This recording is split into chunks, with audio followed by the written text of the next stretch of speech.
Before us this evening is the Supreme Court and the order given today. Help us make sense of the order by the Supreme Court, which it gave on the Naira swap policy of the CBN in view of the existing order of the Federal High Court, of the High Court. I will start like this.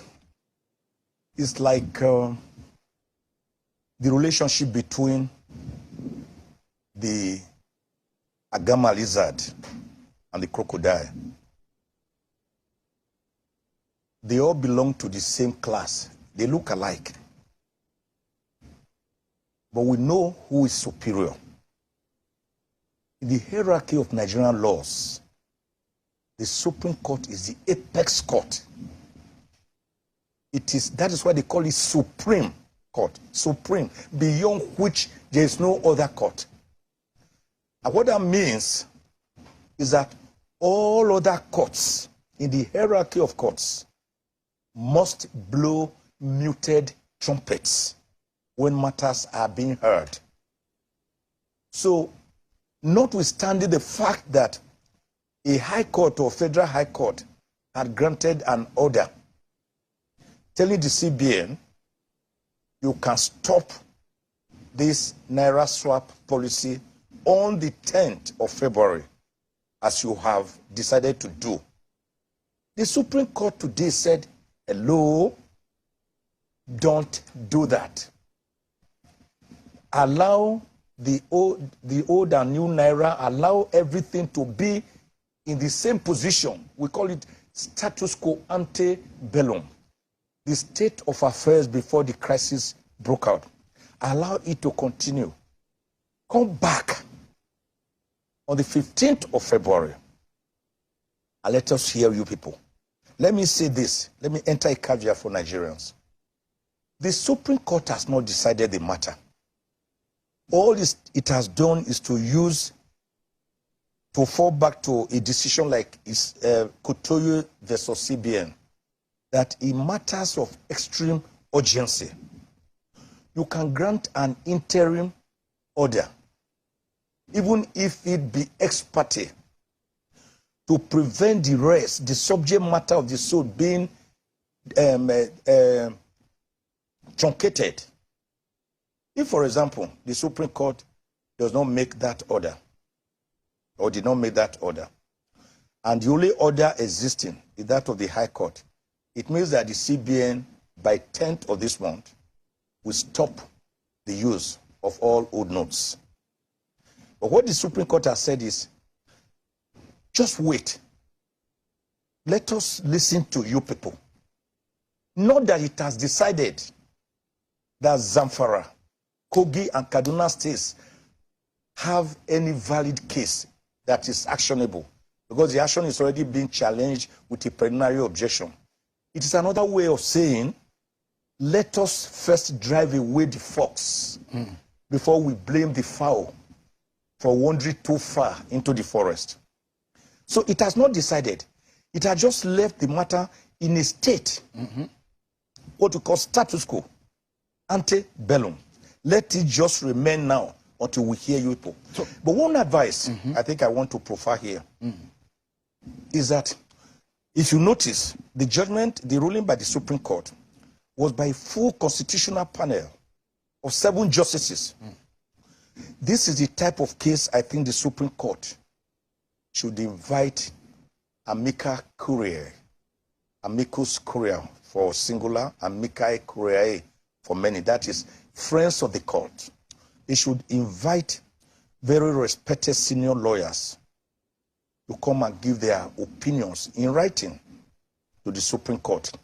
And I also believe, if you ask me, 3 attorneys general of 3 states, Kogi, Kaduna, and Zamfara, have gone to court. Question: any decision arrived at by the Supreme Court, will it not affect the other 33 attorneys general of Nigeria? The answer is in the affirmative. It will. I also think that this is the type of matter in which the Supreme Court should also, suo motu, even if they do not apply to be joined, join all the attorneys general of the federation, so that the matter could be decided once and for all. For non-legal minds, they will be asking the question, why did the case just went straight to the Supreme Court? Yes, that is going to be a very contentious matter. I'm not here to prefer solution or to side one party against the other, but I think it will be in the interest of Nigeria to throw up the issues so that particularly non-lawyers, non-legal minds will be able to understand the issues arising. There's what we call the powers of the Supreme Court. It has appellate jurisdiction. It also has original jurisdiction. Appellate jurisdiction is that a matter travels all the way, maybe from an area court or magistrate court, through the High Court, Federal High Court, through the Court of Appeal, and up to the Supreme Court. Then the Supreme Court can hear it. That's its appellate jurisdiction. But there is also what we call its original jurisdiction, which is in section 232, subsection 1 of the 1999 Constitution. And the original jurisdiction has to be for cases that concern whether facts or law, in which the existence of a legal right is involved between a state and the federation,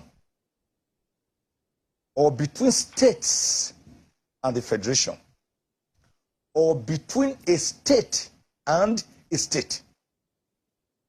The Supreme Court has original jurisdiction To come in and settle the conflict. Let us see what happens to the case in at the High Court, where some political parties had gone and they got an injunction of the court to tell CBN not to suspend the policy. What happens to that now that this case has gone to the Supreme Court? I've already answered it. I said the judgment or the ruling of the High Court must blow muted trumpet. This is the big masquerade.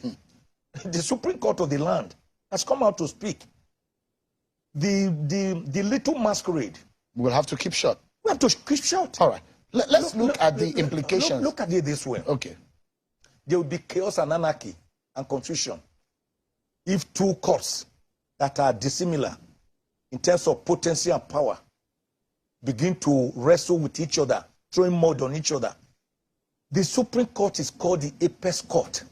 And in the case of Adegoke Motors Nigeria Limited versus Adesanya, the Supreme Court said the Supreme Court is final in the sense of all finality.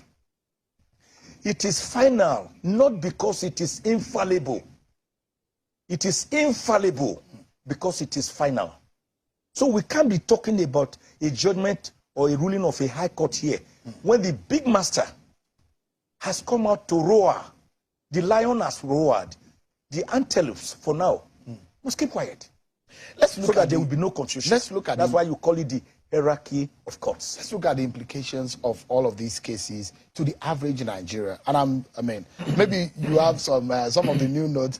Maybe you don't have any problem with the policy, or I mean, just like some other Nigerians. But in your own view, Leonard Sik, what do you think are the implications of this policy, the timing, manner in which it has gone on the average Nigerian? Let me shock you on Nigerians. I only saw the 500 naira note just one piece. The new note. The new note. I saw it. And someone said, that's the new note.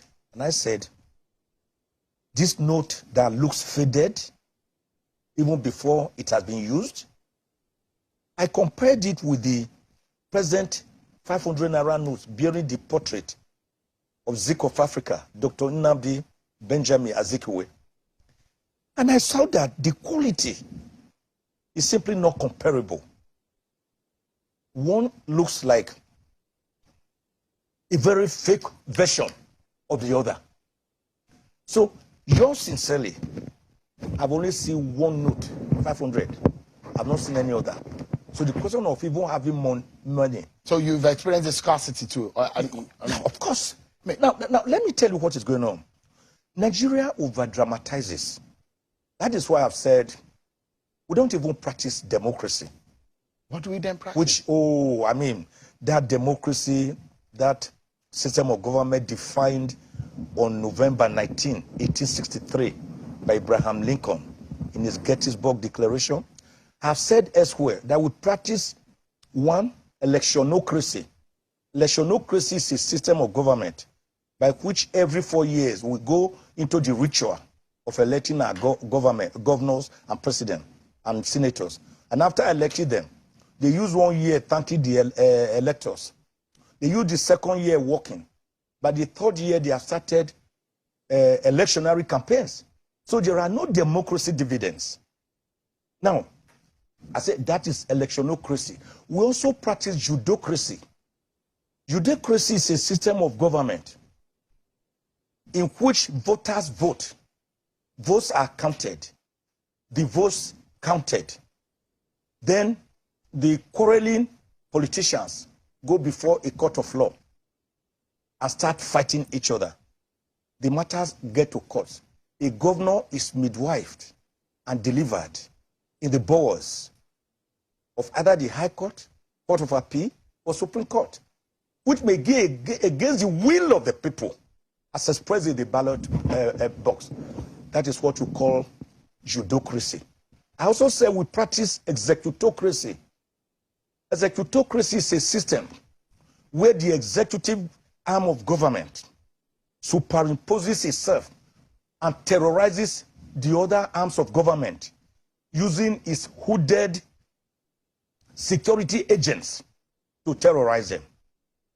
Then finally, I said we practice legislatocracy, a system where the legislature is a Mr. Yes, Sir, President, or Mr. Take a Bow, Senate, when a person is to be screened.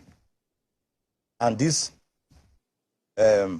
legislature makes laws not for the good governance of Nigeria, but for everything where budgets are padded and where under sections 88 and 89 of the Constitution, which are supposed to be their oversight functions, they have to ask for padding of their own budget before they can approve. So these are the systems of government I say we operate. You don't think that we have grown at all in our democracy? Oh, no, we have not grown. Look, Sheung Okinbaloye. From 1999. We have not grown. It's stunted at best. It's stunted growth. I will call it the fate of the barber's chair. Look at it. This is the fate of the barber's chair of perpetual motion on its axis without progress. That's what we have been experiencing. Oscillating at one spot. Oscillating. At times even retrogressing. But let them say, just a moment. Let me tell you why I'm saying this. How many Nigerians know that after Queen Elizabeth II died in September last year, that his son, Prince Charles III, who is now King Charles III, has since become King of England? Let me surprise you, and many Nigerians who may not know. The Bank of England, since December last year, rolled out a policy that by mid-2024, that's giving about 1.5, almost 2 years ahead, the present £5, £10, £50, 20 will see to be legal tenders. So between now and then, the Queen of England's face and head are still of the currency. Now, how many Nigerians know that the title Queen's Counsel, QC, which is the equivalent of our SAN, Senior Advocate of Nigeria, has since been changed to KC, King's Counsel? There was no brouhaha. There was no rokos. There was no wahala. How come a mere change of currency by the Central Bank of Nigeria should lead to a country bleeding, asphyxiating, politicians screaming, common people dying on the streets, fighting? Did you not see some viral video? I cried. I was with my wife. I shed hot tears. The young man stripped himself naked to the shame of a country. What was he saying? He said, I have over 500,000 naira in this bank. All I want to make my family survive, if I can just get 100,000, I will be okay. They told him he could not withdraw. He had no old notes. He had no new ones, but he had the money in the bank. The young man went berserk. The kind of things that lead people to commit suicide. He stripped himself completely naked. I burst out crying. I told my wife, I wish I know where this young man is based, or where he is from, or how to reach him. I will rush some money to him. I cried. I'm not saying metaphorically. I'm saying literally. I cried. If my wife is watching this program, she will know that I cried. And she had to give me a tissue paper to wipe my face. I was touched. So, why do we use simple policies to self-immolate, self-destruct? How come a mere policy? I mean, we have been having, the CBN has been there. The time frame has been there in the last 1 year, 2 years. You could have started a policy like this gradually. I'm not saying the fiscal policy is not good. I must not be misquoted. It has its own inherent advantages. Mopping up money from the lecherous and satanic and luciferic hands of politicians, which they use to buy votes. I'm not therefore talking about the merits. It has great merits. But in talking about merits, you also have to look at the disadvantages. They first started by saying you can only withdraw 100,000 naira in 1 week for an individual, and 500,000 naira in 1 week for a company. When we cried out, they expanded it and said, okay, an individual can now withdraw 500,000 naira a week, and a company 5 million naira. So you are saying a company like Julius Berger, Dantata and so, Cetraco Nigeria Limited, that do business, big business, road constructions,